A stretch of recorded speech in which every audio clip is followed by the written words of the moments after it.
பாத்தீங்கன்னா வேலையில்லா பட்டதாரி படத்துல உள்ள ஒரு வசனம், ஏண்டா வெள்ள பண்ணி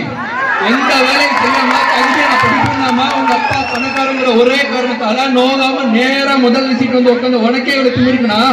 அப்பா அம்மா கஷ்டப்பட்டு டொனேஷன் கட்டி எல்கேஜி இருந்து 10th ஃபெயிலாக படிச்சு 10th ஈஸியாக குரூப்ல விட்டு இந்த குரூப் எடுத்தாதான் இன்ஜினியர் ஆகணும்னு சொல்லி கஷ்டமான குரூப் எடுத்து பிசிக்ஸ் ரோட் டியூஷன், கெமிஸ்ட்ரி டியூஷன், மேக்ஸ் ரோட் டியூஷன், ரோடு ஆளுந்து அதுக்கு பெத்தவங்க வேற ரோடு ஆளை விட்டு பப்ளிக் எக்ஸாம் பாஸ் ஆகிருக்கு. நைட் எல்லாம் கிளாஸ்ல டீ வச்சு படிச்சு காலையில அவேர்னஸ் இருந்துச்சு படிச்சு அதில் வாங்குற மார்க்கில் பார்க்காம டிஎன்பிசி எக்ஸாம் தனியா 2 மாசம் படிச்சு அதுல வாங்குற கட்டாம யூஸ்லெஸ்ஸா போய் அம்மா நகை அடமான வச்சு காலேஜ்ல சீட் வாங்கி காலேஜ்ல first year 4th year sir எல்லாம் 4th இயர்ல மொத்தமா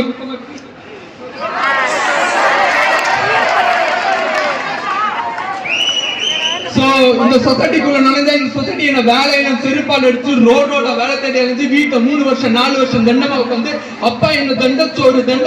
திட்டி சாப்பிடுற ஓர்வாய் சாப்பாடு தொண்டையில சிக்கி சிக்கி வலிச்சு இறங்கி கடைசியில எவ்வளவு புண்ணியமா ஒரு நல்ல மனுஷன் ஒரு நல்ல வேலையை பார்த்து கொடுத்தா அதையும் பிடிக்க நினைக்கிற உன்ன மாதிரி ஒரு புறம்போக்கெல்லாம் சமாளிச்சு எனக்கு கண்முன்னாடி நீ பேசிட்டு இருக்க வேலையில பட்டாது எனக்கு எவ்வளவு திமிரா இருக்கும்.